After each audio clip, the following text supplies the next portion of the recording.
Serdecznie zapraszam do odcinka 170 Mrocznej Historii pod tytułem Iluminaci, część 4, Echa Gnostyków. W odcinku 169 opowiedziałem o rekrutacji i szkoleniu neofitów w zakonie iluminatów. W tym odcinku opowiem o sektach gnostyckich, na których mógł się wzorować założyciel zakonu iluminatów. Informacje o strukturze organizacyjnej zakonu iluminatów oraz stosowanych metodach rekrutacji i szkolenia neofitów wyraźnie wskazują, że Weishaupt nie był twórcą tego systemu. Już od najdawniejszych czasów istnieli ludzie dążący do obalenia istniejącego porządku społecznego i wszelkich powszechnie akceptowanych religii. Ludzie ci tworzyli tajne grupy gnostyckie zwane sektami, jak kainici, karpokraci, manichejczycy, fatymidzi czy karmaci. Kainici byli niewielką grupą gnostycką ze wschodniej części Cesarstwa Rzymskiego, istniejącą w II wieku naszej ery. Stary Testament według kainitów był dziełem Saklasa, władcy otchłani i materii. Saklas miał cechy szatana i jego wyznawcami byli Żydzi. Bóg Jahwe był identyfikowany z Saklasem, a osoby pozytywne ze Starego Testamentu miały być sługami zła, a negatywne dziećmi dobrego i najwyższego Boga. Dla kainitów wzorem do naśladowania był Kain, który zabił brata Abla, oraz Sodoma i Gomora. Karpokraci byli sektą gnostycką, która powstała również w II wieku naszej ery, założoną przez Karpokratesa, teologa gnostyckiego z Aleksandrii. Karpokrates był Żydem i nie uznawał Jezusa za Syna Boga. Uważał, że Mesjasz był prawdziwym ludzkim synem Józefa i moce, które uzyskał od Boga, miały go wyrwać spod władzy władców tego świata, gnostyckich duchów niższych. Przywódca sekty, jak inni gnostycy, uważał, że świat materialny nie został stworzony przez Boga, lecz przez niższych od niego aniołów, archontów, władców tego świata. Koncepcja stworzenia świata prezentowana przez Karpokratesa była powieleniem wcześniejszej żydowskiej heterodoksji, czyli poglądów religijnych odbiegających od obowiązującej doktryny religii. Karpokrates nie widział w Jezusie Zbawiciela, ale głosił, że ludzie, którzy mają wyzwolić swoje dusze, muszą otrzymać dar od samego Boga. W połowie IV wieku powstała na terenie Palestyny sekta gnostycka o nazwie Archontycy, która przeniknęła później do Armenii. Członkowie sekty wierzyli, że świat został stworzony i jest rządzony przez stworzenia zwane archontami.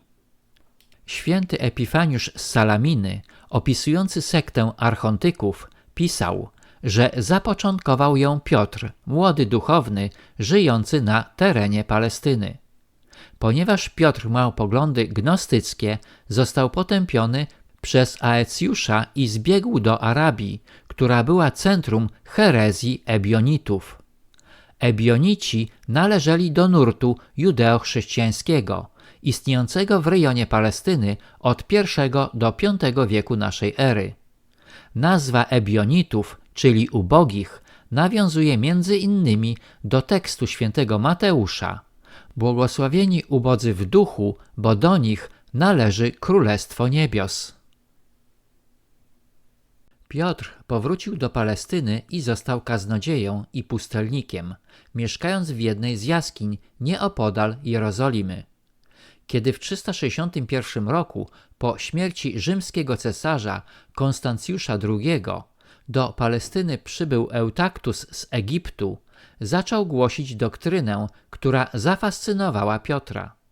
Piotr udał się do Armenii, gdzie nauczał miejscowych chrześcijan i pogan swojej wiary. Kiedy Epifaniusz ogłosił Piotra heretykiem i ekskomunikował go i jego zwolenników, Archontycy porzucili swoje wyznanie. Według nauk Piotra, założyciela sekty, istnieje 7 niebios rządzonych przez Demiurga, otoczonego archontami, którzy są strażnikami dusz. W 8 niebie rezyduje natomiast Matka Światła. Demiurg rządzący 7 niebami był utożsamiany z bogiem Żydów Sabaoth. Sabaoth był ojcem szatana, który zbuntował się przeciw ojcu i starał się przeszkadzać mu na wszelkie możliwe sposoby. Sprawił, że Ewa powiła Kaina i Abla, którzy następnie zakochali się we własnej siostrze i w wyniku tego doszło między nimi do bratobójczej walki, z której zwycięsko wyszedł Kain. Archontowie wierzyli, że każdy człowiek posiada duszę, którą żywią się archontowie.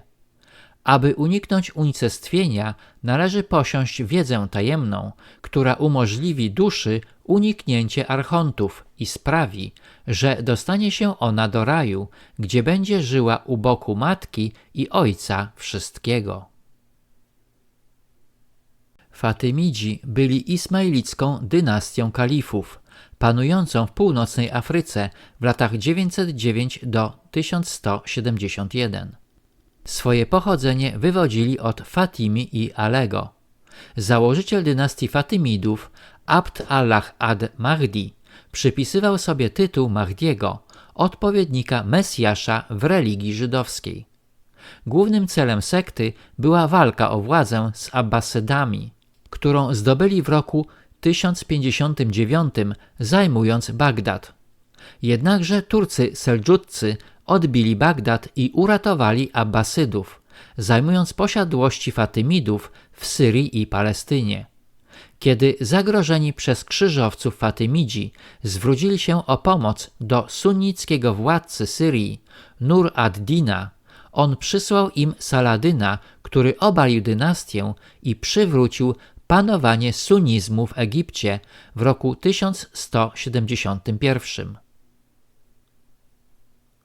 Jednakże w dynastii Fatymidów pojawiła się grupa gnostycka karmatów, odrzucająca mesjanistyczne pretensje Fatymidów. Karmaci, których nazwa pochodzi od aramejskiego słowa karmat, czyli tajemny nauczyciel, uznali Ismaila ibn Dżafara za 7. i ostatniego imama szyickiego. Założycielem sekty był syn okulisty z Chuzestanu, Abd Allah ibn Majmun al-Kadach, który swoje cele polityczne realizował w rozległej sieci konspiracyjnej. Karmaci stosowali wyjątkowo wyrafinowaną grę polityczną, stosowaną praktycznie przez wszystkie późniejsze sekty, nie wyłączając zakonu iluminatów.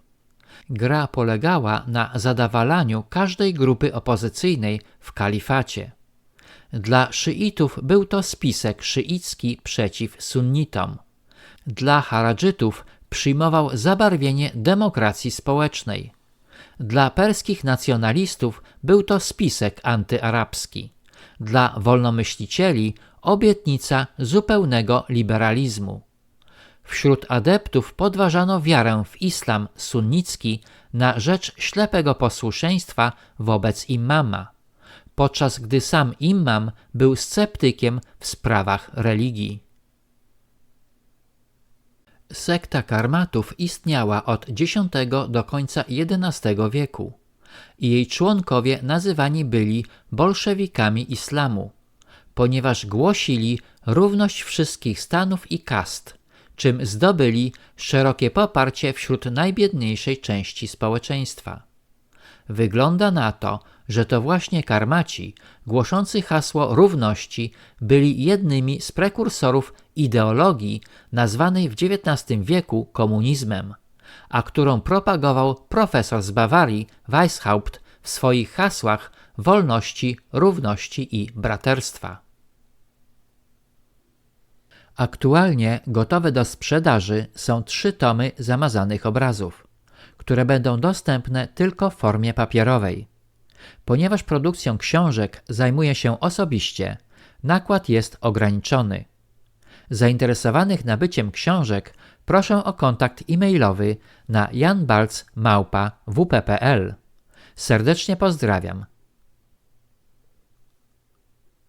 Tom pierwszy Trylogia jest wprowadzeniem do świata iluzji i dzieli się na 3 zeszyty.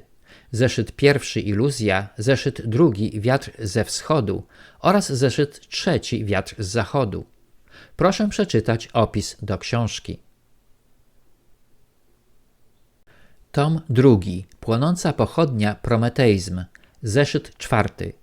Opowiada o genezie idei prometejskiej oraz jej ewaluacji w neoprometeizm, praktykowany przez wszystkie rządy naszego małego imperium, począwszy od roku 1989. Bez znajomości tego fragmentu historii, obejmującego ponad 100 lat, zrozumienie działań rządu nad Wisłą nie jest praktycznie możliwe. Zachęcam do przeczytania opisu. Tom trzeci Płonąca pochodnia Wilcze echa, zeszyt 5. Jest kontynuacją trylogii i prometeizmu. Historia, o której piszę, nawiązuje do polskiego prometeizmu oraz tłumaczy nasze stosunki z Ukraińcami. W książce tej zawarłem dużo odpowiedzi na nurtujące Polaków pytania i zawiera ona wprowadzenie do kolejnego tomu 4 Polska Bryza, który ukaże się wkrótce. Proszę przeczytać opis do książki. Chętnych do pogłębienia wiedzy i gotowych do zakupu książek proszę o kontakt e-mailowy. Zapytania dotyczące kupna proszę kierować na janbalc@wp.pl. Zachęcam do zakupów i pozdrawiam. Na tym zakończę odcinek 170, w którym opowiedziałem o sektach gnostyckich, na których mógł się wzorować założyciel zakonu iluminatów.